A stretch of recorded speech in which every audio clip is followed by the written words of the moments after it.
നമസ്കാരം, ഞാൻ ബൈജു നായർ. നമ്മുടെ ചാനലിലേക്ക് സ്വാഗതം. ഞാൻ കുറച്ച് ദിവസമായിട്ട് ഒരു ക്രൂസ് ഷിപ്പിലാണ്, നോർവീജിയൻ ജുവൽ എന്ന ഷിപ്പിലാണ്. ഏതാണ്ട് 2500ഓളം അതിഥികളും ഏതാണ്ട് 1000-ലധികം ജീവനക്കാരൊക്കെ ഉള്ള ഒരു വമ്പൻ ഷിപ്പാണത്. 14 നിലയുള്ള വലിയ ഷിപ്പ്. അപ്പോൾ ഇവിടെ അധികം പേരും ഇതിൽ വരുന്നവർ നന്നായിട്ട് ആഹാരം കഴിക്കുക എന്നുള്ളതാണ്. ആഹാരം എൻജോയ് ചെയ്യുക. കാരണം 24 ഹവേഴ്സൊക്കെയുള്ള റെസ്റ്റോറൻറ്റ്സ് ഉണ്ട്. അതുപോലെ ഗംഭീരമായ ഫുഡാണ്. ലോകത്തിൻ്റെ ഏത് മൂലയിലുള്ള ഫുഡും കഴിക്കാൻ പറ്റും. ഇപ്പോൾ ഇന്ന് രാവിലെ ഞാൻ കഴിച്ചത് പൂരിയും ഭാജിയും, അങ്ങനെ നമുക്ക് ഇന്ത്യൻ ഫുഡ് ഉൾപ്പെടെയുള്ള എല്ലാ കാര്യങ്ങളും കഴിക്കാൻ പറ്റും. അപ്പോൾ എത്രത്തോളം വലിയ അടുക്കളയായിരിക്കും, എത്ര അടുക്കള ഉണ്ടാവുമെന്നൊക്കെ നിങ്ങൾ ആലോചിച്ച് നോക്കാം. എന്തായാലും ഈ അടുക്കളകളുടെ അധിപൻ എന്ന് പറയുന്നത് നമ്മുടെ സ്വന്തം നാട്ടുകാരനാണ്. അതായത് ഇതിൻ്റെ എക്സിക്യൂട്ടീവ് ഷെഫ് ബൈജു. എൻ്റെ പേര് തന്നെയാണ് കേട്ടോ. ഹലോ ബൈജു. അപ്പോൾ എന്തായാലും ഞാനൊരു ക്രൂസ് ഷിപ്പ് വരുന്നത് പറയുമ്പോൾ എൻ്റെ അടുത്ത് പലരും പറഞ്ഞു ഉറപ്പായിട്ടും ഷെഫ് ഒരു മലയാളിയായിരിക്കും. കാരണം ആ രീതിയിൽ അല്ലേ, ലോകത്തിലുള്ള എല്ലാ ക്രൂസ് ഷിപ്പിലും മലയാളികൾ ധാരാളം പേരുണ്ട് ഷെഫായിട്ട്. അപ്പം നമ്മൾ ഒരു ക്രൂസ് ഷിപ്പ് യാത്രയിൽ നമുക്ക് കുറേ സംശയങ്ങൾ തോന്നും. കാരണം ഇതെങ്ങനെയാണ് ഇത് വർക്ക് ചെയ്തുകൊണ്ടിരിക്കുന്നത്? കാരണം ഒരു 5-സ്റ്റാർ ഹോട്ടൽ ആയിട്ട് നിങ്ങൾ കണക്കാക്കാം ഈ ഒരു ഷിപ്പിന്. പക്ഷേ ഇത് എപ്പോഴും കടലിലാണ്. അപ്പോൾ എത്രത്തോളം സാധനങ്ങൾ സംഭരിച്ച് വെക്കണം, എത്രത്തോളം ജീവനക്കാരുണ്ട്, അങ്ങനെ പല എനിക്ക് തോന്നിയ കുറേ ചോദ്യങ്ങൾ ഞാൻ ചോദിക്കാൻ പോകണം ബൈജുവിനോട്. ആദ്യമായിട്ട് ബൈജു, എവിടെയാണ് സ്ഥലം? എൻ്റെ സ്വന്തം സ്ഥലം ട്രിവാൻഡ്രമാണ്. അവിടുന്ന് എൻ്റെ മെയിൻ. പക്ഷേ ഞാൻ ചെന്നൈയിലാണ് പഠിച്ചും വളർന്നതല്ല. ഞാൻ കാറ്ററിംഗ് കഴിഞ്ഞു. 94 പാസ്ഡ് ഔട്ട് ചെയ്തു. എന്നിട്ട് ഞാൻ താജിൽ കുറച്ച് ദിവസം എൻ്റെ മഹേന്ദ്രയിൽ കുറച്ച് മാനേജ്മെൻറ്റ് ട്രെയിനിങ് ആയിട്ട് ജോയിൻ ചെയ്ത് സ്റ്റാഫ് സെർമണി ചെയ്തു. എന്നിട്ട് എല്ലാവരും പറഞ്ഞു ഷിപ്പ് അടിപൊളി സ്ഥലമാണ്, പൊക്കോ എന്നെല്ലാം പറഞ്ഞ് അങ്ങനെ ഞാൻ ചുമ്മാ ഷിപ്പിൽ അപ്ലൈ ചെയ്തു. കിട്ടി, വന്നു. ആദ്യം വന്നപ്പോൾ അത്ര സുഖകരമല്ല. ഈ കാരണം ഇത്രയും ആൾക്കാർ, ഇത്രയും ഒരു ആംബിയൻസും ഹോട്ടൽ വർക്കും ഇതും വ്യത്യാസമാണ്. പക്ഷെ ഒരു 2-3 മാസം കഴിയുമ്പോൾ ഇതിൻ്റെ ഒരു അർത്ഥങ്ങളും എല്ലാം കാര്യങ്ങളും എല്ലാം മനസ്സിലാവുമ്പോൾ ഞാൻ പറഞ്ഞ ഇപ്പോൾ ഒരു 25 വർഷമായിട്ട് ഞാൻ ഈ നോർവീജിയൻ ക്രൂസ് ലൈനിലാണ് വർക്ക് ചെയ്യുന്നത്. അടിപൊളി സ്ഥലമാണ്.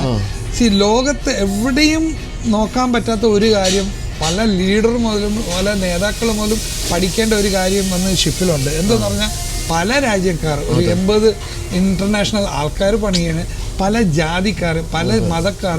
പക്ഷെ എല്ലാവരും ഒരു കാര്യത്തിനും ഒന്നിച്ച് ജോലി ചെയ്ത്, ഒന്നിച്ച് പ്രശ്നമില്ലാതെ, ബഹളമില്ലാതെ ഒന്നിച്ച് വർക്ക് ചെയ്യണ കാണണമെങ്കിൽ ഈ ക്രൂസ് ഷിപ്പിൽ മാത്രമേ, ലോകത്തിൽ വേറെ എവിടെയും കാണാൻ പറ്റില്ല.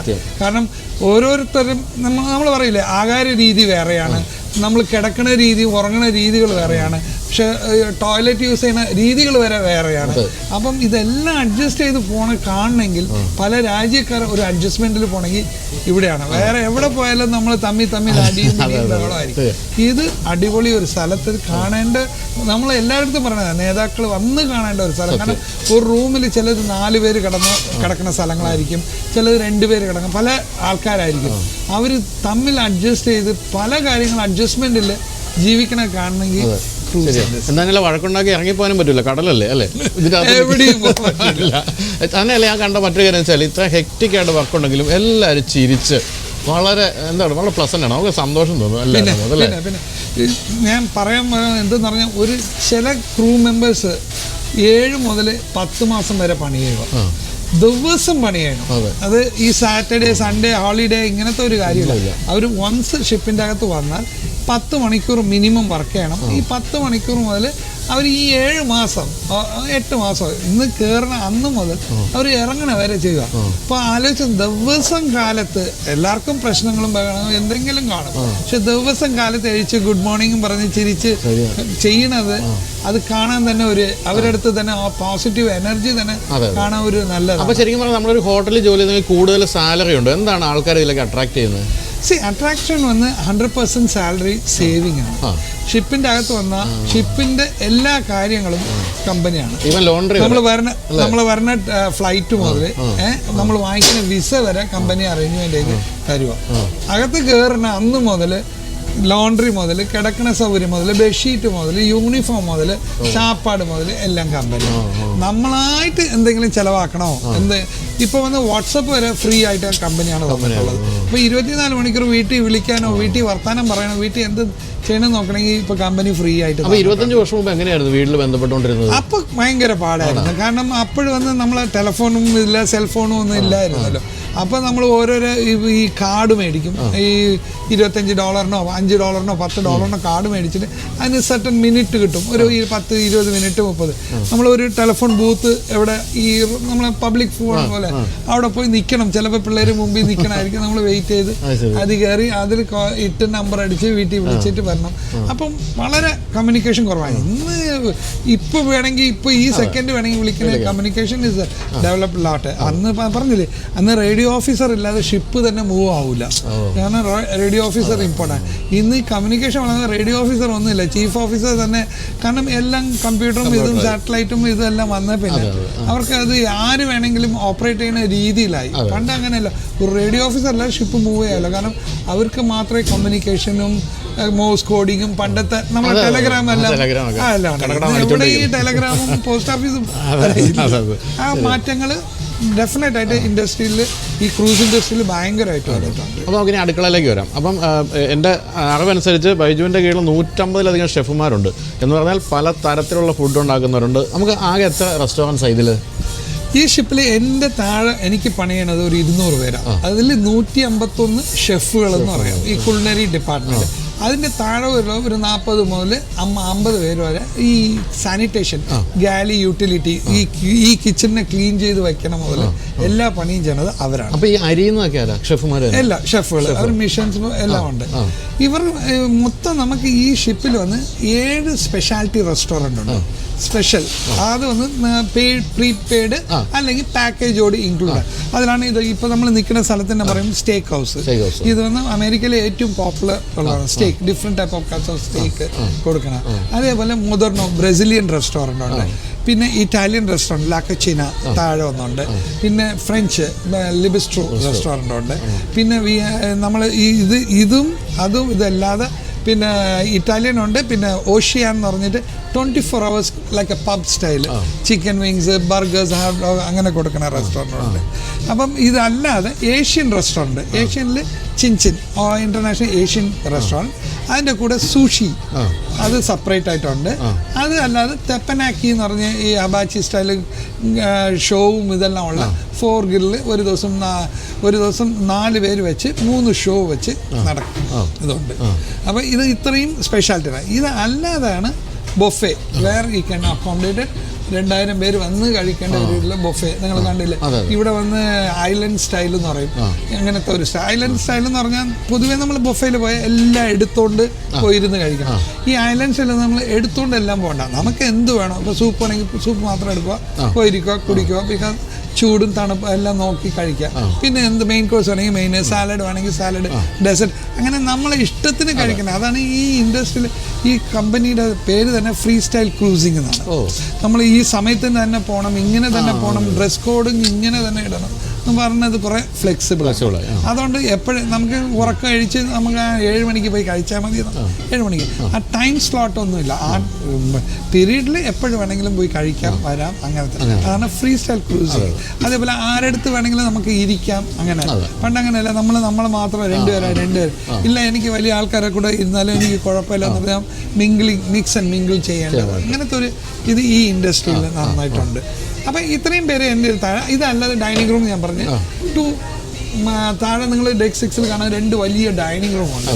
ഒരു ഡൈനിങ് റൂമിൽ തന്നെ 750 മുതൽ 800 പേര് കയറും, അടുത്തതിൽ ഒരു 600 പേര് ഇരിക്കാം. ആ ഡൈനിങ് റൂമാണ്, അതും ഫ്രീ സ്ലോട്ട് ഓഫ് തിങ്, അത് രണ്ടും ഓപ്പൺ. ഒരു dining room breakfast, lunch and dinner ആയിരിക്കും, 1-2 ഡിന്നറിൽ മാത്രമായിരിക്കും. ഇതും ഇതിൽ ഉള്ള ഇതാണ്. ഇതല്ലാതെ നമ്മൾ ആക്ഷൻ സ്റ്റേഷന്, പൂൾ സൈഡ്, ടോപ്പ് സൈഡർ ഉണ്ട്, ഔട്ട്ഡോർ കഫേ ഉണ്ട്, ഇങ്ങനെ കുറേ എക്സ്ട്രാ ആക്ടിവിറ്റി സ്ഥലങ്ങളും ഫുഡ് ഔട്ട്ലെറ്റ്സും ഉണ്ട്. ഇത് മൊത്തം എൻ്റെ കൺട്രോളിൽ. ഇതല്ലാതെ നമ്മൾ ക്രൂവിന് വേണ്ടി ഉണ്ടാക്കുന്ന ഫുഡുകൾ അത് വേറെ ഉണ്ട്.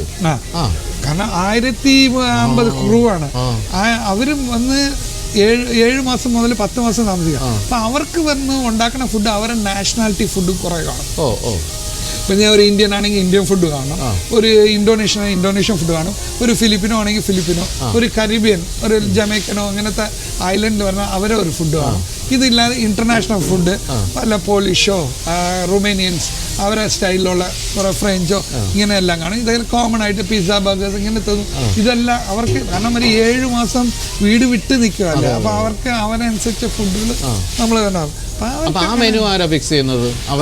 അതേപോലെ നമ്മളെ കയ്യിൽ തന്നെ ഇപ്പോൾ ഒരു കോർപ്പറേറ്റ് ഒരു ടീമുണ്ട്.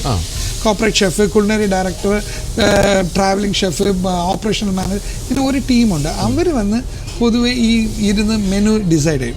അവർ നമ്മളടുത്ത് ഓപ്ഷൻ ചോദിക്കും, നമ്മൾ ഓപ്ഷൻ കൊടുക്കും, നമ്മൾ ചില റെസിപ്പി കൊടുക്കും, നമ്മൾ ഐഡിയാസ് കൊടുക്കും.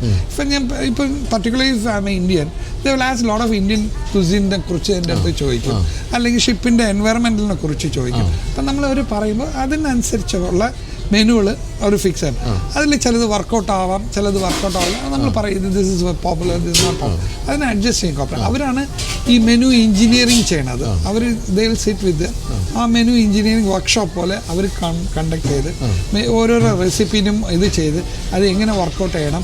ഇത് അത്രയും സാധനങ്ങൾ ലോകത്ത് എവിടെ പോയാലും കിട്ടും. കാരണം കമ്പനിയുടെ ഷിപ്പുകൾ ലോകത്ത് പല കോർണറിലാണ്. അപ്പം ഞാൻ ഇവിടെ കഴിക്കുന്ന ഒരു സാധനം ചിലപ്പോൾ അവിടെ കിട്ടൂലായിരിക്കും, അവിടെ കഴിക്കുന്ന സാധനം. അപ്പം ഇത് അത്രയും സോഴ്സ് ചെയ്യാൻ പറ്റുമോ എന്ന് നോക്കി റെസിപ്പി ചെയ്യും. ഇപ്പം ഈ സ്റ്റേക്ക് ഹൗസിൽ ഒരു റെസിപ്പി ഉണ്ടെങ്കിൽ മിനിമം ഒരു 2 years ഈ റെസിപ്പി നമ്മൾ ഫോളോ ചെയ്യണം. അപ്പം ഈ എല്ലാ ഷിപ്പിനും ഈ സാധനം കിട്ടുമോ എന്നാണോ. ഇപ്പം യൂറോപ്പിൽ ഈ സ്റ്റേക്ക് കിട്ടുമോ ഇല്ലെങ്കിൽ അപ്പം ഇവിടെ നിന്ന് നമ്മൾ അവിടെ പോയിട്ട് ഇവിടെ നിന്ന് എക്സ്പോർട്ട് ചെയ്യും. ഓക്കെ, അവിടെ കിട്ടുന്ന സാധനമാണെങ്കിൽ അവിടെ നിന്ന് ഇമ്പോർട്ട് ചെയ്യും. അതിനെ വന്ന് കമ്പനി അതിനെ ചെയ്താൽ മാത്രമേ ഈ മെനു ഫിക്സഡ്, അല്ലാതെ ഷിപ്പ് ടു ഷിപ്പ് മെനു മാറൂല. സ്റ്റാൻഡേർഡ് അവരാണ് വർക്കൗട്ട് ചെയ്യുക. അവർ നമ്മളെ കൈ തരും, നമ്മൾ ആ മെനുവിനെ പിള്ളേർക്ക് കോച്ച് ചെയ്ത് ട്രെയിൻ ചെയ്യും. അത് ഒരു ബൈബിൾ പോലെ അതിൽ എന്ത് ഉണ്ടോ, എങ്ങനെ ഉണ്ടോ, പോർഷൻ, സൈസ്, പ്രസൻറ്റേഷൻ, ഗാർണിഷ്, ഇതെല്ലാം ഒരു വരിയായിട്ട് അവർക്ക് പഠിപ്പിച്ച് കൊടുത്ത് അതിനെ അവർ ഫോളോ ചെയ്യും. അവർക്ക് ട്രെയിനിങ് ക്ലാസ് ഉണ്ട്. ഇങ്ങനെ ഇപ്പോൾ ഇത് കണ്ടില്ലേ, ഇത് അവൻ്റെ ജോലിയാണെങ്കിൽ ആ പയ്യൻ അവൻ്റെ ജോലികൾ കറക്റ്റായിട്ട് വന്ന് അതിൻ്റെ ഇൻഗ്രീഡിയൻസ് എങ്ങനെ ഇടണം, എന്ത് ഇടണം, എത്ര കാണണം എന്നെല്ലാം അവൻ്റെ വർക്ക് ചെയ്യും. അപ്പം ഇത് അവന് already trained and coach and എല്ലാം ചെയ്യണത്. ഇപ്പം 1 മണിക്കൂറിനകത്ത് ഇത് ഓപ്പൺ ചെയ്യാൻ പോവാം ലഞ്ചിന് വേണ്ടി, VIP ലഞ്ചിന് വേണ്ടി. അപ്പം അവൻ അതിൻ്റെ സാലഡ് ബാറിൻ്റെ സെറ്റ് ചെയ്യണം. ഇതുപോലെ ഓരോരുത്തർ ട്രെയിൻ ചെയ്ത് വെച്ചിരിക്കും. അപ്പം നമ്മളിപ്പോൾ 10-12 ദിവസം മുമ്പ് അമേരിക്കയിൽ നിന്ന് US നിന്നാണ് നമ്മൾ കയറിയത്. അതിനുശേഷം ഒരു 5-6 രാജ്യങ്ങൾ ഇറങ്ങുകയും ചെയ്തു. അപ്പോൾ നമ്മൾ എപ്പോഴും അത്ഭുതപ്പെടുന്ന കാര്യം, ഒന്നിനും ഒരു കുറവുമില്ല ഇവിടെ. എന്ത് നോക്കിയാലും എപ്പോഴും അവൈലബിൾ ആണ്. അപ്പോൾ ഇതിന് വേണ്ട എല്ലാ സാധനങ്ങളും, ഇപ്പോൾ ഇറച്ചിയായാലും മുട്ടയായാലും ഇതുപോലെ വെജിറ്റബിൾസ്, ഇതെല്ലാം ഓരോ രാജ്യത്ത് ഇറങ്ങുമ്പോൾ അവിടുന്ന് സോഴ്സ് ചെയ്യണോ? ഇല്ല, ഇത് കോമൺ ആയിട്ട് സോഴ്സ് ചെയ്തിട്ട് നമ്മൾ മയാമി നിങ്ങൾ കയറിയില്ലേ അന്ന് മാത്രം ലോഡ് ചെയ്യുള്ളൂ. ബാക്കി ഒന്നും നടുക്ക് നമ്മൾ കയറ്റില്ല. ഇത് 10 days ആയതുകൊണ്ട്. അപ്പം വലിയ ക്രൂസ് ആണെങ്കിൽ ഇടയ്ക്ക് വെച്ച് ഫ്രഷ് പ്രൊഡ്യൂസ് മാത്രം, വല്ല ഫ്രൂട്ട്സോ വെജിറ്റബിളോ ലെറ്റ്യൂസ് അങ്ങനത്തെ കാര്യങ്ങളോ, ഡയറി പ്രോഡക്റ്റ്, മിൽക്ക്, ഇങ്ങനത്തെ കാര്യങ്ങൾ കുറേ ദിവസം നിൽക്കാൻ പറ്റാത്ത സാധനങ്ങൾ മാത്രം. എന്നാൽ ലോങ് ലൈഫ് മിൽക്ക് ഇതെല്ലാം നമ്മൾ ക്യാരി ചെയ്യും. എന്നാലും കുറച്ച് ഫ്രഷ് പ്രൊഡ്യൂസ് മാത്രമേ ഇടയ്ക്ക് വെച്ച് കിട്ടും. കാരണം എന്തെന്ന് പറഞ്ഞാൽ ഓരോരോ രാജ്യങ്ങളിൽ സാധനങ്ങൾ എങ്ങനത്തെ ക്വാളിറ്റിയാണ്, എന്ത് കെമിക്കലാണ് അവർ ഫെർട്ടിലൈസ് ചെയ്യണത്, എന്താണ് ചെയ്യണത് നമുക്ക് അറിഞ്ഞു. അപ്പോൾ ഇപ്പം നമുക്ക് എന്ത് വാങ്ങിക്കണോ ഇതെല്ലാം നമ്മൾ ഓൾറെഡി ഡീൽ വിത്ത് ആ സോഴ്സും ആ മാനുഫാക്ചറടുത്തും ആ പർച്ചേസ് ഡിപ്പാർട്ട്മെൻറ്റും ഇവരടുത്തും ഡീറ്റെയിൽസ് എല്ലാം കളക്ട് ആവും. അപ്പോൾ എന്തെങ്കിലും ഒരു പ്രശ്നം വന്നാൽ we can fight with them. ലോക്കലിൽ നിന്ന് വാങ്ങിക്കുമ്പോൾ അത് നമുക്ക് അറിഞ്ഞൂടാ എന്താണ് ഏതാണ്. ഇതാകുമ്പോൾ ഇപ്പോൾ ഈ പ്രോഡക്റ്റ് ഇതല്ലെങ്കിൽ നമുക്ക് റിട്ടേൺ ചെയ്യാം, കൊടുക്കാം, അല്ലെങ്കിൽ കംപ്ലയിൻറ്റ് ചെയ്യാം. അതിലൊരു പ്രോബ്ലം വന്നെങ്കിൽ അവർ മൊത്തത്തിന് റിട്ടേൺ എടുത്തിട്ട് എവിടെയെങ്കിലും പെട്ടെന്ന് കൊണ്ട് തരേണ്ട ചുമതല അവർക്കാണ്. അങ്ങനെയാണ് സോഴ്സ്. അപ്പം മയാമിയിൽ നിങ്ങൾ കണ്ടില്ലേ, അന്ന് വന്ന് നമ്മൾ ഇതൊരു 3 മാസം മുതൽ 2 മാസം മുമ്പേ നമ്മൾ പ്ലാൻ ചെയ്യും. നിങ്ങൾ ഈ ക്രൂസിൽ ഇപ്പം നിങ്ങൾ വന്നത് ഞങ്ങൾ 2 മാസം മുമ്പേ പ്ലാൻ ചെയ്യുക. എത്ര ഗസ്റ്റ് ഉണ്ട്, ഏത് നാഷണാലിറ്റി ഉണ്ട്, എന്താണ് അവരുടെ പ്രായങ്ങൾ. കാരണം കഴിക്കുന്ന ഹാബിറ്റ് വന്ന് പ്രായങ്ങളനുസരിച്ചുണ്ടല്ലോ. കൊച്ചു പിള്ളേർക്ക് ഒരുപാടുണ്ടെങ്കിൽ പിസ്സ ബർഗർ അവർക്ക് അത് മതി. വലിയവരാകുമ്പോൾ അവരുടെ രീതി. അപ്പോൾ ഏത് ഏജ് ഫാക്ടർ, 40 വയസ്സുള്ളവർ, 50 വയസ്സുള്ളവർ, ആവറേജ് ഏജ് ഇങ്ങനെ നോക്കും, നാഷണാലിറ്റി വൈസ്. അപ്പോൾ അവരെ ഈറ്റിംഗ് ഹാബിറ്റ്സ് നമുക്കറിയാം. ഒരു ഇന്ത്യൻ ഇപ്പോൾ പറഞ്ഞില്ല, ഇന്ത്യൻ ഞാൻ കാലത്ത് ഒരു പൂരി ഭാജി ചെയ്തു. അപ്പം നമുക്കറിയാം ഒരു ഇന്ത്യൻ ആകുമ്പോൾ കൂടുതൽ ഇന്ത്യൻ ഫുഡിന് ആണ്. അമേരിക്കൻ ആണെങ്കിൽ എന്ത് കഴിക്കും, ഒരു UK ആണ്, ഒരു കനേഡിയൻ ആണെങ്കിൽ ഒരു റൊമേനിയൻ, നാഷണാലിറ്റി വൈസ്. അപ്പോൾ ഇത് നമ്മളൊരു കാൽക്കുലേഷൻ, ഒരു മാട്രിക്സ് ചെയ്തിട്ട് ഇതിന് അനുസരിച്ച് നമ്മൾ ഫുഡ് ഓർഡർ ചെയ്യും. ഈ ഓർഡർ ചെയ്ത എല്ലാ ഫുഡും മയാമിയിൽ നിങ്ങൾ കണ്ട ഒരു ലോറി കണക്കിൽ കണ്ടെയ്നേഴ്സ് വന്ന് കയറാം. ഒരു 400 മുതൽ 500 പാലറ്റ്സ് ഓഫ് ഫുഡ് വന്ന് അകത്ത് കയറ്റും. അതിൽ ഫ്രോസൺ, ഡ്രൈ, എല്ലാ ഐറ്റമും എല്ലാം കാണും. ഇത് അത്രയും നമ്മളന്ന് കാലത്ത് കയറ്റി എല്ലാം നമുക്ക് നിങ്ങൾ താഴെ പോയപ്പോൾ കണ്ടിരിക്കില്ല സ്റ്റോർ റൂം, ഒരു വലിയ സ്റ്റോർ റൂമോ, ഒന്നൊന്നിനും ഓരോരോ സ്റ്റോർ റൂമോ. ഒരു മുട്ടയ്ക്കാണെങ്കിൽ ഒരു മുട്ടയുടെ ഒരു വാക്കിൻ ബോക്സ് ആണ്. വാക്കിൻ ബോക്സ് ആണ് നമുക്ക് അകത്ത് കയറി കറങ്ങിയിട്ട് വരാം. അത്രയും വലിയ ബോക്സാണ്. അങ്ങനെ ഓരോരോ സ്ഥലങ്ങളുണ്ട്. അപ്പം ഇതുപോലെ ഞാൻ പറഞ്ഞില്ല, ഇപ്പം ഞങ്ങൾ ഇപ്പോൾ ഒരു 20,000 പൗണ്ട് ബീഫെങ്കിലും നമ്മൾ എടുത്തോണ്ട് പോകും. കാരണം ഇത്രയും ഗസ്റ്റ് ഇപ്പം ഇതിലൊന്നും ഇപ്പോൾ 2.2 പൗണ്ട് വന്ന് 1 കിലോ. അപ്പം 20,000 നിങ്ങൾ ആവറേജ് ചോദിക്കാൻ 900 കിലോ 1000 കിലോ ഒരു ഇറച്ചി മാത്രം. അങ്ങനെ ഓരോരോ സാധനങ്ങളും. ഒരു മുട്ടയാണെങ്കിൽ നമ്മൾ വന്ന് ഒരു 3000 മുതൽ 4000 ഫ്രഷ് എഗ്ഗ് മാത്രം ഡസൻ. നമ്മൾ എഗ് സ്ക്രാമ്പിൾഡ് എഗ്ഗ് സെപ്പറേറ്റ് ആണ്, ലിക്വിഡ് എഗ്ഗ് സെപ്പറേറ്റ് ആണ്, എഗ് വൈറ്റ് സെപ്പറേറ്റ് ആണ്, ഇതെല്ലാം സെപ്പറേറ്റ് ആണ്. ഇങ്ങനെ ചിക്കൻ ആണെങ്കിൽ നമ്മൾ ഒരു 6000 പൗണ്ട്, ഒരു 3000 കിലോ എങ്കിലും മിനിമം എടുത്തോണ്ട് വരും ഹോൾ ചിക്കന്. ഇങ്ങനെ ഇതെല്ലാം നമ്മൾ ലോഡ് ചെയ്ത് ഇത് അത്രയും വയ്ക്കേണ്ട ഫെസിലിറ്റി ഷിപ്പിൻ്റെ അകത്തുണ്ട്. ഫ്രീസർ ബോക്സ്, വാക്കിൻ ബോക്സ്, ഇങ്ങനെ മിൽക്ക് ആണെങ്കിൽ മിൽക്ക്, ഐസ്ക്രീം ആണെങ്കിൽ ഐസ്ക്രീം, ഇങ്ങനെ ഡ്രൈ ആണെങ്കിൽ ഒരു 3-4 സ്റ്റോറും ഡ്രൈ, അരി, ഫ്ലവർ ആണെങ്കിൽ നമ്മളെ മൈദ അങ്ങനത്തെ മാവുകൾ വയ്ക്കാൻ തന്നെ. കാരണം ബേക്കറി എല്ലാം ഇങ്ങനെയാണ്. കാരണം ഗാലി എന്ന് പറയുന്നത്, നമ്മൾ ഗാലി എന്നാണ് ഈ ഇത് പറയുന്നത്, നമ്മളെ കിച്ചൺ എന്ന് പറയുന്നത് ഗാലി എന്നാണ് ഷിപ്പിൽ പറയുന്നത്. ഈ ഗാലി എന്ന് പറയുന്നത് 24 മണിക്കൂറും വർക്ക് ചെയ്യുന്ന ഒരു സാധനമാണ്. 24 hours-ആണ്. അപ്പോൾ ഈ 24 hours എന്ന് പറയുമ്പോൾ ബേക്കറി എല്ലാം നോൺ സ്റ്റോപ്പിംഗ് ആണ്, പേസ്ട്രി നോൺ സ്റ്റോപ്പിംഗ് ആണ്, റൂം സർവീസ് നോൺ സ്റ്റോപ്പിംഗ്, ഈ ഓഷ്യ എന്ന് പറഞ്ഞാൽ നോൺ സ്റ്റോപ്പിംഗ്. അപ്പോൾ അവിടെ ഈ ഷിഫ്റ്റ് വൈസ് നടന്നുകൊണ്ടേയിരിക്കും. അപ്പോൾ അവരെ അനുസരിച്ച് ആ പ്രോഡക്റ്റുകൾ അവർക്ക് കൊടുത്തുകൊണ്ടേയിരിക്കും. മോർണിംഗ് ആകുമ്പോൾ ബേക്കർ എല്ലാം മാക്സിമം നമ്മൾ റെഡിമെയ്ഡ് കാണൂല. NCL ഒരു അഡ്വാൻറ്റേജ് എന്തെന്ന് പറഞ്ഞാൽ കുറേ കുറവാണ് റെഡിമെയ്ഡ് പ്രോഡക്റ്റ്. എല്ലാ ബ്രെഡും മാക്സിമം ഉണ്ടാക്കും. അല്ല ബേഗിൾസ് ഇങ്ങനത്തെ മാത്രം ലോക്കൽ കുറച്ച് വാങ്ങിക്കണം. ബാക്കി എല്ലാ പ്രോഡക്റ്റും പേസ്ട്രി അതേപോലെ നോ സിംഗിൾ പേസ്ട്രി എല്ലാം ഷിപ്പിലും ഉണ്ടാക്കണതാണ്. ടീം ഒരു 15 പേര് ഒരു ടീമുണ്ട്, അവരുണ്ടാക്കും.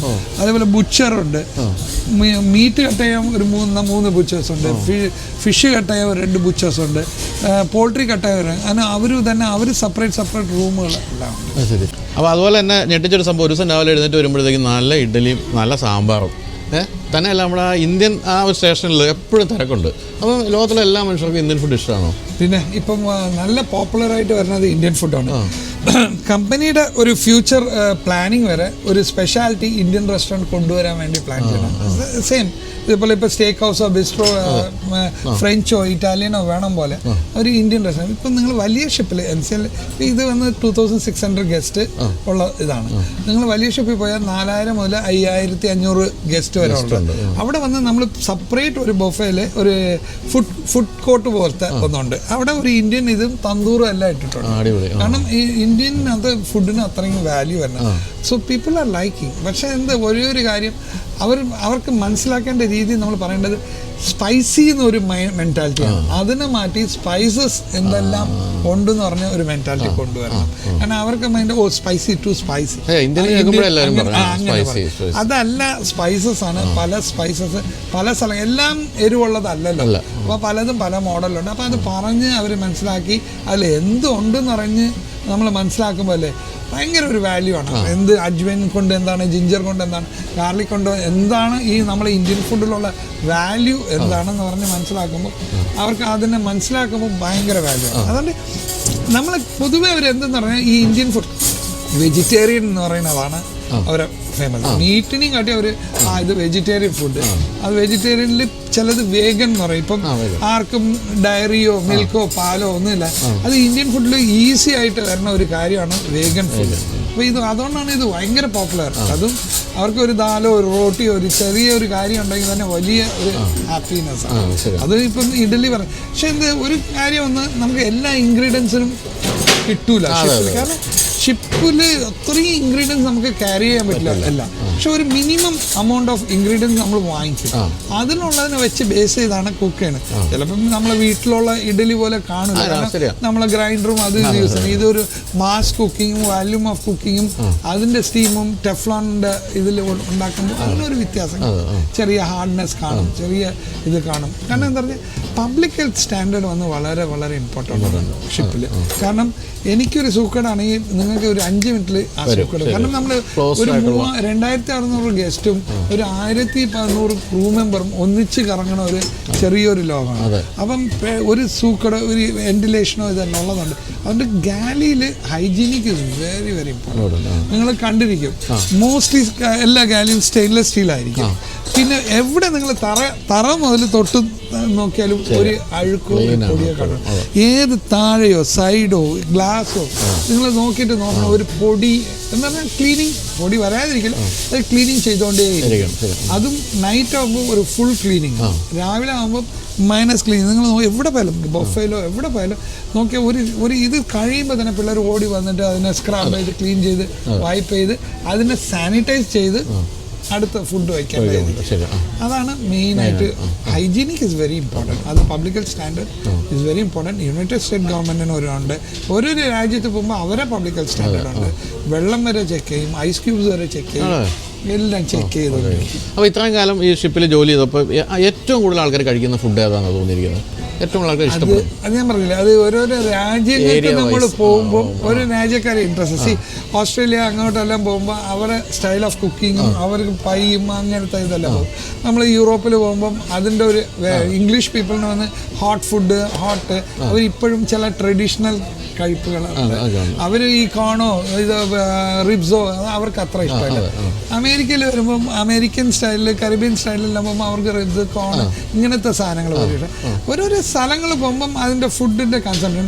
ജപ്പാനിലെല്ലാം പോകുമ്പോൾ അവരെ ഈറ്റിംഗ് ഹാബിറ്റ് നമ്മളെ വിയറ്റ്നാം, ബാലി, എന്താ പറയുക, ഇന്തോനേഷ്യ, ഫിലിപ്പീൻസ് അങ്ങോട്ടെല്ലാം കറങ്ങുമ്പോൾ ആ ഈറ്റിംഗ് ഹാബിറ്റ്സ് അതാണ്. അപ്പോൾ ഈ ബൈജു ഇപ്പം ഈ പറഞ്ഞ പോലെ നമ്മളിപ്പം സഞ്ചരിക്കുന്നത് അമേരിക്കയിൽ നിന്ന് സൗത്ത് അമേരിക്കയിലേക്കാണ്. പക്ഷേ ഈ പറഞ്ഞ പോലെ എല്ലാ രാജ്യങ്ങളിലേക്കുമുള്ള പല ഷിപ്പുകളിൽ പോകുന്നതാണല്ലോ. അപ്പം ബൈജുവിന് പക്ഷേ എല്ലാ ഫുഡിൻ്റെയും ടേസ്റ്റും എല്ലാ ഫുഡിൻ്റെയും രീതികളും മനസ്സിലാക്കാൻ പറ്റില്ലല്ലോ. പറ്റുമോ? പറ്റില്ല എന്നല്ല, നമ്മൾ എന്ത് ചെയ്യുന്ന ലോക്കൽ ഒന്ന് ട്രൈ ചെയ്യും. ഞാൻ പറഞ്ഞില്ലേ, ഇന്നലെ കോസമൽ മെക്സിക്കോ ആയിരുന്നു. അപ്പം നമ്മൾ എന്ത് ചെയ്യും, ഒരു ലോക്കലിൽ പോയിട്ട് അവരെ സാധനങ്ങളൊന്ന് വാങ്ങിച്ച് നമ്മൾ ടേസ്റ്റ് ചെയ്ത് നോക്കും. അവരെ ഫ്രൈഡ് ഫിഷോ അവരെ സൽസയോ അവരെ ഇത് എങ്ങനെ ഉണ്ടാകുന്നത്. അപ്പോൾ ആ രീതികൾ നമ്മൾ മനസ്സിലാവും. ഇറ്റാലിയനിൽ പോകുമ്പോൾ ഇതേപോലെ നമ്മളിവിടെ പിസ്സ 24 മണിക്കൂറുണ്ട്. എന്നാൽ ഇറ്റാലിയനിൽ പോകുമ്പോൾ വിനീസിലോ അവിടെ ഇവിടെ പോകുമ്പോൾ അവരെ സ്റ്റോണിൽ ഉണ്ടാക്കുന്ന പിസ്സ അങ്ങനത്തെ ഇത് നമ്മൾ ടേസ്റ്റ് ചെയ്ത് നോക്കാം. ഇപ്പം ഞാനിപ്പം ഈ ഷിപ്പ് നിങ്ങൾ വരും മുമ്പ് നമ്മൾ ഫ്രാൻസിലായിരുന്നു, യൂറോപ്പ്. നമ്മൾ ഡ്രൈ ഡോഗിൽ പോയിരുന്നു, മാർസേ ഇതെല്ലാം. അപ്പം നമ്മൾ ഫ്രാൻസിൽ പോയപ്പോൾ അവിടെ പോയിട്ട് അവിടുത്തെ ബുലിയാൻ സൂപ്പ് എങ്ങനെയുണ്ട്, അവിടുത്തെ ഇത് എങ്ങനെയുണ്ട് എന്ന് ട്രൈ ചെയ്യും. പക്ഷെ definitely the recipe will be variation ആയിരിക്കും. നമ്മൾ ഉണ്ടാക്കുന്ന റെസിപ്പിയും അവരെ ഇതും കാരണം നമ്മളിന്ന് കോമൺ ആയിട്ട് ഞാനൊരു ബുലിയാൻ ഉണ്ടാക്കിയ നിങ്ങൾക്കും ഇഷ്ടപ്പെടണം, അവർക്കും ഇഷ്ടപ്പെടണം, ഇവർക്കും ഇഷ്ടപ്പെടണം. പല നാഷണാലിറ്റി കഴിക്കണം. അല്ലാതെ ഒരു ഇന്ത്യൻ ഫുഡ് ഉണ്ടാക്കി ഇന്ത്യന് മാത്രം ഇഷ്ടപ്പെടുന്ന രീതിയിലല്ല ഉണ്ടാക്കണം. ഒരു common. That is why it always balance. Its not sometimes ഇത് അത്തൻറ്റിക് ആയിട്ട് ഇരിക്കില്ല. എന്നാലും ഒരു കംബോ സൂപ്പ് ഉണ്ടാക്കുമ്പോൾ this is not the way the taste in new Orleans, this is not the way taste in there എന്ന് പറയും. അതാണ് നമ്മൾ പറയാം, ആ വേരിയേഷന് ഒരു കോമൺ വേരിയേഷൻ ഉണ്ട്. അപ്പോൾ ബൈജുവിന് വീട്ടിൽ പോകുന്നതൊക്കെ എങ്ങനെയാണ്? നിങ്ങൾക്ക് എത്ര കാലമാണ് ഒരു ഡ്യൂട്ടി സമയം എന്ന് പറയുന്നത്? എനിക്ക് വളരെ ഈസിയാണ്. ഞാൻ വന്ന് 4 months വർക്ക്, അത് 16 weeks to 17 മാക്സിമം വർക്ക് ചെയ്യും. ഒരു 8 weeks എനിക്ക് ഓഫ് എന്ന് പറഞ്ഞാൽ 4 മാസം പണി, 2 മാസം വെക്കേഷൻ. അതാണ് എനിക്ക് ഏറ്റവും സുഖം. ഇവിടെ ഇന്ത്യയിൽ ഞാൻ ഹോട്ടലിൽ വർക്ക് ചെയ്യുമ്പോൾ എനിക്ക് നല്ല ദിവസങ്ങളൊന്നും കിട്ടില്ല. ഇതാകുമ്പോൾ 4 മാസം ഞാൻ വർക്ക് ചെയ്യും, ഞാൻ 2 മാസം വീട്ടിൽ പോകും. ഈ 2 മാസം സാലറി നമുക്ക് തരുമോ? ഇല്ല, സാലറി ഇല്ല, കിട്ടൂല. ഈ 4 മാസത്തെ സാലറിയാണ് ഈ 6 മാസം. പക്ഷെ വരേണ്ട പോകേണ്ട ടിക്കറ്റും ബാക്കി എല്ലാ കാര്യങ്ങളും കമ്പനി ചെയ്യും. ഈ 4 മാസം കിട്ടുന്നത് നമ്മൾ 6 മാസമായിട്ട് കൗണ്ട് ചെയ്തോളാം. 2 മാസം വർക്ക് ചെയ്യും. ഷിപ്പിൽ കയറണ മുതൽ സാലറി സ്റ്റാർട്ട് ഇറങ്ങുമ്പോൾ അത് നിൽക്കും. അത്രയേ ഉള്ളൂ കമ്പനി. അപ്പോൾ ഇപ്പം നമ്മൾ നാളെ മയാമിയിൽ ഇറങ്ങുകയാണ് തിരിച്ച്. അപ്പോൾ ഇനി ഏത് ഷിപ്പിലാണ് ബൈജു പോകുന്നത്? ഇപ്പം തന്നെ വിവരം കിട്ടിയോ അതോ ഇത് തന്നെയാണോ? ഞാൻ വന്ന് നമുക്ക് എപ്പോഴും ഏത് ഷിപ്പിൽ വേണമെങ്കിലും ഇടാം. ഇപ്പം ഞാൻ ഈ ഷിപ്പിലുണ്ട്. എനിക്ക് അടുത്തത് ഞാൻ വന്ന് ഇപ്പം ജനുവരി എനിക്ക് വെക്കേഷനാണ്. ജനുവരി 15 ഞാൻ വെക്കേഷൻ പോകും. പിന്നെ ഇനി മാർച്ച് 15 കഴിഞ്ഞ് ഞാൻ കയറുള്ളൂ. അപ്പം ഇപ്പം എനിക്ക് വന്ന് ഈ ഷിപ്പിൽ തന്നെ റിട്ടേൺ ഇട്ടിട്ടുണ്ട്. അപ്പം എനിക്കറിയാം ഇത് വരണം, ഇല്ലെങ്കിൽ അവർ പറയും ഇതുപോലെ ഇനി വേറെ ഷിപ്പിൽ പോകണം. ചിലപ്പോൾ ഇടയ്ക്ക് വെച്ച് തന്നെ മാറ്റും. ചിലപ്പം വേറെ ഷിപ്പിൽ ഒരു അത്യാവശ്യമുണ്ട്, എന്നെ ഇവിടെ നിന്ന് വിടും, വേറെ ഒരാളിനെ ഇവിടെ ടെമ്പററി വയ്ക്കും. അങ്ങനെയൊക്കെ കാര്യങ്ങളെല്ലാം നടക്കും. അപ്പോൾ നിങ്ങളിപ്പോൾ ഓരോ രാജ്യത്തെത്തുമ്പോൾ നിങ്ങൾക്ക് വേണമെങ്കിൽ വെളിയിൽ പോകാമോ? എങ്ങനെയാണ്? എവിടെ വേണമെങ്കിലും നമ്മൾ പോവാം, വരാം. റെസ്ട്രിക്ഷൻസ് ഒന്നുമില്ല. വർക്കിംഗ് പെർഫോമൻസ് ജോലി നമ്മൾ കാൽക്കുലേറ്റ് ചെയ്ത് വർക്ക് ചെയ്യണം. അത് കഴിഞ്ഞുകൊണ്ട് നമുക്ക് എപ്പോഴും വേണമെങ്കിലും പോവാം, വരാം എന്നല്ല ചെയ്യാം. അതൊന്നുമില്ല, എപ്പോൾ വേണമെങ്കിൽ പോകാം. പക്ഷേ ഷിപ്പ് പോകും മുമ്പ് തിരിച്ചു വരണം. അപ്പോൾ ഇത് കണ്ടുകൊണ്ടിരിക്കുന്ന പലർക്കും ഒരു ആഗ്രഹം ഉണ്ടാവും, ഈ ഒരു ജോലി എങ്ങനെ കിട്ടും എന്നുള്ളത്. എങ്ങനെയാണ് ഒരു കണ്ടുകൊണ്ടിരിക്കുന്ന ഒരു ചെറുപ്പക്കാരൻ ഇതിലേക്ക് ഒരു ജോലിക്ക് വരണമെങ്കിൽ എന്താണ് അതിൻ്റെ ചെയ്യേണ്ടത്? വളരെ ഈസിയാണ്. നമുക്ക് ഇന്ത്യക്കല്ലേ ഏജൻസി ഉണ്ട്. നമുക്കിപ്പം ഈ കമ്പനിക്ക് ഒരു ഏജൻസി വന്ന് ഗോവയിൽ കാമാക്ഷി എന്ന് പറഞ്ഞുകൊണ്ട് അവരാണ് റിക്രൂട്ട് ചെയ്യുന്നത്. അവരെടുത്ത് അപ്ലൈ ചെയ്യുക. എന്താ പഠിക്കേണ്ടത്? നമ്മൾ ഡിപ്പെൻഡ് ഓൺ, നമ്മളിപ്പം ഹോട്ടൽ മാനേജ്മെൻറ്റ് പഠിച്ചതുകൊണ്ട്, കാറ്ററിംഗ് പഠിച്ചതുകൊണ്ട് കുളിനറി സൈഡോ റെസ്റ്റോറൻറ്റ് സൈഡോ അങ്ങനെ വരാം. അങ്ങനെ ഏതെന്തോ ടെക്നിക്കൽ സൈഡ് IT പഠിച്ച ആൾക്കാർ ITയുടെ ഇത് വരുന്നുണ്ട്, ബാറ് പഠിച്ച പിള്ളേർ ബാറിൽ വരുന്നുണ്ട്. അവർ റിക്രൂട്ട് ചെയ്യും, പല ഇതിൽ എല്ലാം റിക്രൂട്ട് ചെയ്തിട്ട് അവരെ എടുത്തിട്ട് അങ്ങനെയാണ് അവർ visa process. Company once interview എല്ലാം ചെയ്ത് ഒഫീഷ്യൽ എല്ലാം ചെയ്ത് കിട്ടിയാൽ അവരതിനുള്ള മെഡിക്കലും ഇതും ചെയ്ത് എല്ലാം ചെയ്ത പിന്നെ അവർ പറഞ്ഞു വിടും. റിക്രൂട്ട്മെന്റ് ഏജൻസി ഒന്ന് ഇന്ത്യയിലുണ്ട്. അപ്പോൾ ഒരു കാര്യം കൂടെ ചോദിച്ചാൽ അവസാനിപ്പിക്കാം. ഒരു കാര്യമല്ലോ, 2 കാര്യം ചോദിക്കാനുണ്ട്. ഒന്ന്, ഇത്രയും ലോകരാജ്യങ്ങൾക്ക് ഇറങ്ങിയ ബൈജുവിൻ്റെ ഫേവറേറ്റ് ഫുഡ് ഏത് രാജ്യത്തെയാണ്? നമ്മളെ ഇന്ത്യൻ ഫുഡ്, ഇഡലി സാമ്പാർ. പിന്നെ വീട്ടിൽ പോയാലും അമ്മ ഉണ്ടാക്കി തന്നെ ഫുഡ് കഴിച്ച് അത് അങ്ങനെ ശീലിച്ചു പോയി. എന്നാലും എനിക്ക് എല്ലായിടത്തും പറയുന്ന ഒരു കാര്യം ഇതാണ്. ഇപ്പം നിങ്ങളൊരു ഇന്ത്യനാണ്, അല്ല ഇന്ത്യൻ ഫുഡാണ് കൂടുതൽ കഴിച്ചതായിരിക്കും. പക്ഷേ ലോകത്തിൽ ഇപ്പം എല്ലാം കറങ്ങാൻ തുടങ്ങി. അപ്പം ഒരു സൂഷി എന്ന് പറയുന്നത് പോകുമ്പോൾ റാ ഫിഷാണ്, ഒരു പച്ച മീനും ഇതല്ല. പക്ഷെ അവിടെ പോകുമ്പോൾ നിങ്ങളെ മൈൻഡ് സെറ്റ് അതിന് അനുസരിക്കണം. കറക്റ്റ്. അപ്പൊ അത് കഴിക്കുമ്പോഴേ ഡെഫിനറ്റ്ലി യു വിൽ ഇൻട്രസ്റ്റ്. എന്തിനാണ് ഈ വസാബി, എന്തിനാണ് ഈ പിക്കിൾ ജിഞ്ചർ, ഈ റാ ഫിഷ് കഴിക്കുമ്പോൾ അതിൻ്റെ ഒരു ഇൻട്രസ്റ്റിംഗ് ആണ്. ആ റൈസിലുള്ള വിനീഗർ അങ്ങനെ ഒന്നൊന്നും നിങ്ങൾ ആ ഇതിൽ പോയി കഴിക്കുമ്പോൾ definitely you will enjoy every single food. കാരണം ഒരു ഫ്രഞ്ച് റെസ്റ്റോറൻറ്റ് പോയാൽ നമ്മൾ കഴിക്കണ ഒരു നമ്മൾ പറയില്ല മാവ് കൊണ്ട് കുറിക്കുക പോലെ ഇരിക്കും, ഇത് സോസാണ്. പക്ഷെ ആ സോസിന് അതിനെ എൻജോയ് ചെയ്ത് അതിനുള്ള വൈനും അതിനുള്ള ഹെർബ്സും ഇത് നിങ്ങൾ ഫീൽ ചെയ്യുമ്പോൾ, കാരണം നമ്മൾ കഴിക്കാത്ത ഹെർബ്സുകളാണ് ജെറോമോ, തൈമും, റോസ്മെരി, ഇതെല്ലാം നമ്മൾ ഇന്ത്യൻ ഫുഡിൽ യൂസേജ്. നമ്മൾ യൂസ് ചെയ്യുന്നത് കൊറിയണ്ടർ, ഇങ്ങനത്തെ മല്ലിയോ കരിയേപ്പിലയോ ആണ്. അപ്പോൾ ഇത് കഴിക്കുമ്പോൾ നമ്മൾ അതിനനുസരിച്ച് നമ്മൾ മൈൻഡ് സെറ്റിൽ ആലോചിച്ച് കഴിച്ചാൽ definitely you will enjoy every single food. അപ്പം നിങ്ങൾ ഏതും എനിക്ക് ഇഷ്ടപ്പെട്ടില്ല, ഇത് എൻ്റെ ടേസ്റ്റ് അല്ല, പക്ഷേ ഈ ഫുഡ് എങ്ങനെയുള്ളതെന്ന് പറയാം. നമ്മളെ ടേസ്റ്റ് അല്ലായിരിക്കും പറയില്ലേ. നമ്മളിപ്പോൾ ഒരു ഇതൊന്നും കഴിക്കാൻ പോണില്ലല്ലോ, കഴിക്കാത്ത Muslims not going to eat pork. Hindu beef കഴിക്കില്ല. അപ്പോൾ ബീഫ് എങ്ങനെ ഇരിക്കുമെന്ന് കഴിച്ചാൽ നമ്മൾ നോക്കിയാലേ അത് കഴിച്ച് ഇതല്ല. അങ്ങനെ ഓരോ റെസ്ട്രിക്ഷൻസ് എല്ലാവർക്കും ഉണ്ട്. പക്ഷേ every food have is on പവറാണ്. നമുക്ക് ഇഷ്ടപ്പെടില്ല എന്നല്ല, അതിനനുസരിച്ച് നമ്മളെ ടേസ്റ്റ് അല്ല, പക്ഷെ ആ ഫുഡിനുള്ള രീതികൾ ഉണ്ടാവും. അപ്പോൾ അടുത്തൊരു ചോദ്യം ഇതാണ്, നമ്മൾ എന്താണ് ഇപ്പം നമ്മളിപ്പോൾ ഇതിനകത്ത് 3500ഓളം പേര് ദിവസം കുളിക്കുന്നു, ഇവിടുത്തെ പാത്രങ്ങൾ കഴുകുന്നു, അങ്ങനെ വെള്ളം എപ്പോഴും വേണ്ടി വരും. പക്ഷേ കടലിൽ നടുക്കാണ്, 12 ദിവസമായിട്ട് കരയിൽ നമ്മളിങ്ങനെ വെള്ളം സ്റ്റോർ ചെയ്യാനൊന്നും പറ്റില്ല. അപ്പോൾ എങ്ങനെയാണ് വെള്ളം കണ്ടെത്തുന്നത്? വെള്ളത്തിന് 2 ഓപ്ഷൻ. ഒന്ന് നമ്മൾ പോർട്ടിൽ പോകുമ്പോൾ നല്ല വെള്ളം കയറ്റും. രണ്ടാമത് ഷിപ്പിൽ തന്നെ കടൽ വെള്ളത്തിന് നല്ല വെള്ളമായിട്ട് പ്രൊഡ്യൂസ് ചെയ്യേണ്ട കപ്പാസിറ്റിയാണ്. സോ ഈ 2 കപ്പാസിറ്റി ഇതുണ്ട്. ഇപ്പം ഇത് കുഴപ്പമില്ല, ഇത് നമ്മളിവിടെ അല്ലേ, ചിലപ്പം നമ്മൾ ഇവിടെ നിന്ന് ഒരു കോണ്ടിനെൻ്റ് ടു ഇനിയൊരു കോണ്ടിനെൻ്റ് ഒരു 7-8 ദിവസം അറ്റ് സീ ആയിരിക്കും. അപ്പം എവിടെയും പോർട്ടും ഒന്നും ഇല്ല. അപ്പം അപ്പോഴും മൊത്തം പ്രൊഡ്യൂസിങ് വാട്ടേഴ്സ്. അപ്പോൾ ഉപ്പ് കളഞ്ഞിട്ട് നല്ല വെള്ളം നമ്മൾ ശുദ്ധീകരിച്ച് കുടിക്കണതാണ്. കുടിക്കാൻ പറ്റും. കുടിക്കണ വെള്ളം എല്ലാം യൂസ് ചെയ്യണത് ശുദ്ധീകരിച്ചുള്ള വെള്ളം. അതിൻ്റെ ഒരു എല്ലാ ഇതും ഷിപ്പിലുണ്ട്. പിന്നെ ഒന്നും ഇല്ലെങ്കിൽ വെള്ളത്തിന് എന്താ ചെയ്യാൻ പറ്റും. വേസ്റ്റ് മാനേജ്മെന്റും ഈ എൻവയറമെന്റൽ മാനേജ്മെന്റും വളരെ വളരെ ഇമ്പോർട്ടൻ്റ് ആണ് ഷിപ്പ് ഇൻഡസ്ട്രിയിൽ.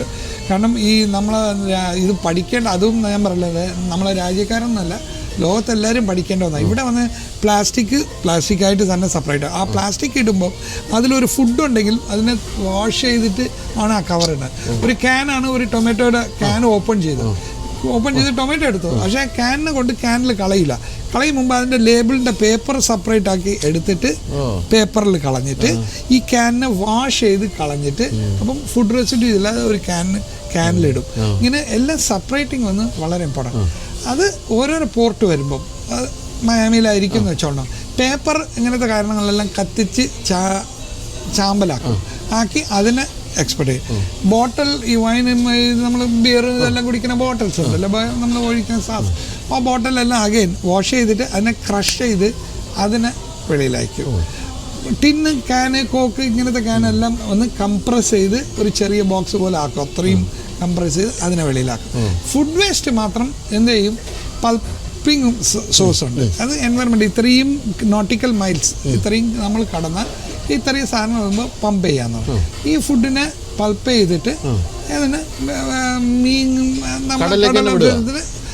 ഫുഡായിട്ട് കൊടുക്കും. പരിസ്ഥിതി പ്രശ്നങ്ങളൊന്നുമില്ല. അപ്പോൾ ഒരു ലെവലുണ്ട്, ഇത്രയും നോട്ടിക്കൽ മൈലിൽ ഇത്രയും പമ്പ് ചെയ്യാം. അതിൽ ഓയിൽ കാണാൻ പാടില്ല, ഫാറ്റ് കാണാൻ പാടില്ല, അങ്ങനത്തെ ഗവൺമെന്റ് റീസൺസ് ഉണ്ട്. അതേപോലെ ടോയ്ലറ്റ് വേസ്റ്റ് ഇതല്ലേ ചോദിച്ചത്, അതിനെ വന്ന് പൾപ്പ് ചെയ്യും. ഇവിടെ അതിനെ വന്ന് വെള്ളം പോലെ ആക്കും. നമ്മൾ ഈ സാധാരണ വെള്ളം അങ്ങനെ ഉണ്ട്, ആ രീതിയിൽ വരും. കെമിക്കൽ ഫാക്ടറിൽ എല്ലാം ചെയ്തിട്ട് വെള്ളം ആക്കിയിട്ട് ഫ്ലഷ് ക്ലിയർ വെള്ളമാണ്, ക്രിസ്റ്റൽ വെള്ളം പോലെ ആക്കും. ഇന്നിപ്പോൾ GMന്റെ ചീഫ് എഞ്ചിനീയറിന്റെ ഇത് ഇന്റർവ്യൂ പോയോണ്ടിരിക്കുക, നിങ്ങൾ പോയില്ല അവിടെ. അതിൽ ഇത് ഇങ്ങനത്തെ ചോദ്യങ്ങൾ, environmental issue. Environmental is very important. Environmental director ഉണ്ട്, എൻവയറമെന്റ് മാനേജർ ഉണ്ട്, അവർക്കൊരു ടീമുണ്ട്. അവരാണ് ഈ വേസ്റ്റ് ഇതെല്ലാം ദിവസം ഇത് ചിലത് ഗസ്റ്റിന്റെ ക്യാബിന് വരുമ്പോൾ നിങ്ങൾ പേപ്പറോ എല്ലാം മിക്സ് ചെയ്തിടും, അതിനെ സെപ്പറേറ്റ് ചെയ്യും അവർ, ഒരു ടീമുണ്ട്. ഈ ബാറ്ററി എല്ലാം ഭയങ്കര ഇതാണ്, അതിനൊരു ബോക്സ്, അതിനെ കളക്ട് ചെയ്യും, അതിനെ ഒരു സെപ്പറേറ്റ് ആയിട്ട് ഡിസ്പോസ് ചെയ്യും. അത് ഷിപ്പിലല്ല, ഔട്ട്സൈഡ് ഡിസ്പോസ് ചെയ്യും. അങ്ങനെ എല്ലാം പല വേസ്റ്റ് ഇത് ഭയങ്കര ഇമ്പോർട്ടൻ്റ് ആണ്. ശരിക്കും ഒരു വലിയ സംഭവമാണ് കേട്ടോ. ഞാൻ കുറച്ച് ഷിപ്പുകൾ കയറുമ്പോൾ ഇത്രയും ലോങ് ഒരു സെയിൽ ഞാൻ ആദ്യമായിട്ട് നടത്തുന്നത്. അമ്പരപ്പിക്കുന്ന സംഭവങ്ങളാണ് ക്രൂസ് ഷിപ്പ് നടക്കുന്നത്. നിങ്ങൾക്ക് എൻജോയ് ചെയ്യാനെങ്കിലും ഉണ്ട്, അതുപോലെ തന്നെ ഇതുപോലെ നമുക്ക് ഞെട്ടിക്കുന്ന കുറേ സത്യങ്ങൾ ഇതിൻ്റെ പിന്നിലുണ്ട്. അപ്പോൾ എന്തായാലും നമുക്ക് ഏറ്റവും സന്തോഷം നമ്മുടെ നാട്ടുകാരെ ഇതിൽ കാണുക എന്നുള്ളതാണ്. ധാരാളം പേരുണ്ട് കേട്ടോ, നമ്മൾ സെക്യൂരിറ്റി ഓഫീസർ തൊട്ട് ബാർമാൻ തൊട്ട് എല്ലാവരും ഉണ്ട്. ആ കൂടെ തന്നെ നമ്മുടെ എക്സിക്യൂട്ടീവ് ഷെഫുണ്ട്. അപ്പോൾ thank you so much Baiju. നമുക്കിനി അടുത്ത ഏതെങ്കിലും ഒരു ഷിപ്പിൽ കണ്ടുപിടിക്കും അല്ലേ? എൻ്റെ പേര് ചീത്തയാക്കരുത്, ബൈജു എന്നല്ലേ? Baiju thank you so much. Thank you.